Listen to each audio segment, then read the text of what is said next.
episodes from Fine Art Connoisseur. Today, we have a special interview with Pamela Kirchner. Randy and Michelle Sandler started the gallery in the early 80s. We are best known by far for representing selling Cincinnati artists, and also Rookwood Pottery, which was in Cincinnati. We have two big auctions a year for art pottery and art glass.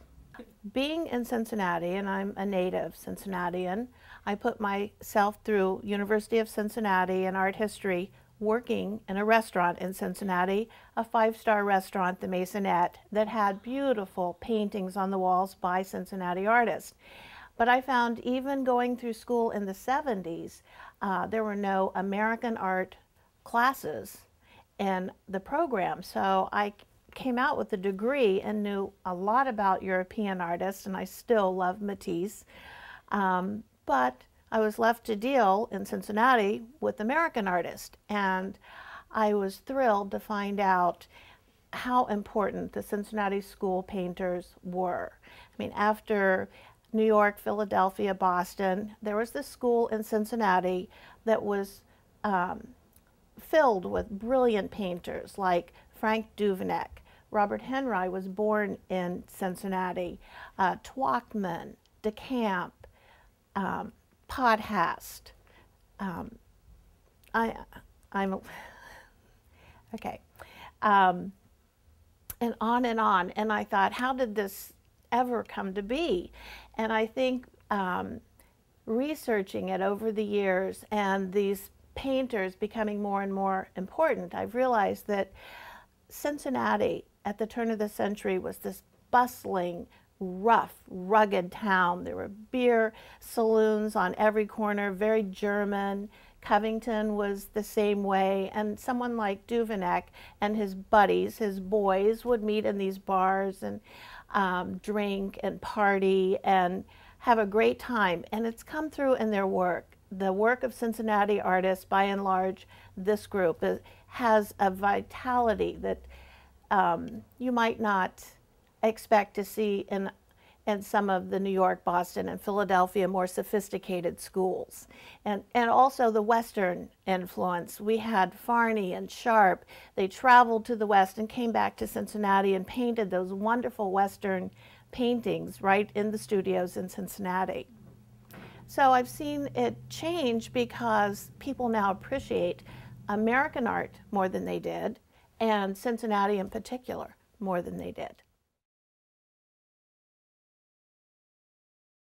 I'd like to thank some of the dealers in New York that, being from Cincinnati, I was quite intimidated to go, and I've been going for a number of years now, and they were so welcoming to me, and they appreciated the Cincinnati painters I was bringing to them, and I saw that Cincinnati really was important, and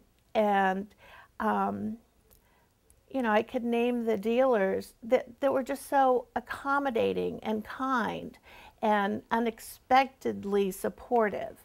And so I think I'd just like to thank them. Mm-hmm. Oh, they'll love that.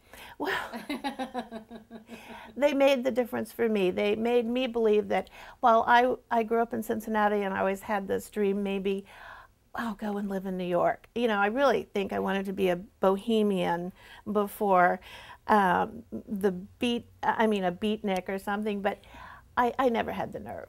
And so when I finally had to go for business and found them so receptive, and it made me think, oh, okay, these are the stars of my world and they accept me.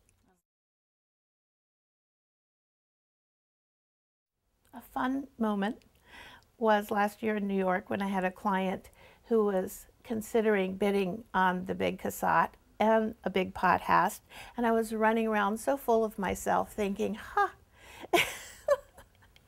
it didn't work out, but that was great fun. I thought, okay, this is as good as it gets, the cover piece at Christie's. And you know, my client wisely said, I'm not experienced enough to bid on a record-breaking painting at this point, but we'll work together in the future. So that was pretty proud. There was one that got away and I got it back. And it was a Frank Duveneck. I love the artist. He was the father of Cincinnati artist in many ways, a great teacher, and little known in some circles. But John Singer Sargent said, Duveneck is the greatest talent of the brush of our generation. William Marichal said, he's the greatest of us all. I mean, he's just a great artist. And so I had his masterpiece. It's called Siesta. It's a woman laying in a field. Absolutely stunning painting. He painted it in 1887, just a few years after Sargent painted Madame X. And I was very familiar with the painting, but doing research, I found out so much more about this painting. He had been offered a considerable sum for it, and he said, no, this is a painting that you can't think of in terms of money. And he gave it to the Cincinnati Art Museum so that it could hang there for all the people of Cincinnati, and so that he could see it the rest of his life. He gave it to him in 1915. They later deaccessioned it. Again, Cincinnati didn't appreciate their own art either. And so that's not true today. The Cincinnati Museum has a wonderful Cincinnati wing. But at the time, they did deaccession it, and it came on the market. We were able to buy it, and I fell in love with this painting. She's so stunning. And I tried to sell that painting to every major museum in the country. Even today, when I meet these museum curators, they'll say, I remember that painting. But they didn't have a budget that for a Duveneck like this. And so I finally sold it to a very good dealer in New York who hung it in his gallery among the Sargents, the Bensons, and the Cassattes. And she was so beautiful and held her own. But he had her for a number of years and couldn't sell her. Again, who's Frank Duveneck? And what, there aren't any auction records. And, you know, just not demanding, you know, well, anyway, so I talked my boss, Randy, into buying the painting back. I said, let me have a chance to sell it again here in Cincinnati. It should come home. And so he did. He brought it back, and I was able to sell it to a private collection in Cincinnati, but they've been very generous and said they will loan it to the museum, or it will be available. So she's come home, and I'm very happy to have her back. Look, look, look. Start at the museums. But the work, you need to do that so you know the top. But then go to the galleries and look, look, look. Talk to different dealers. Join art societies and talk to other people who are collectors. And then when you start buying, don't just start little purchases. Decide what you've got for a budget, and then buy the very best one piece for that amount.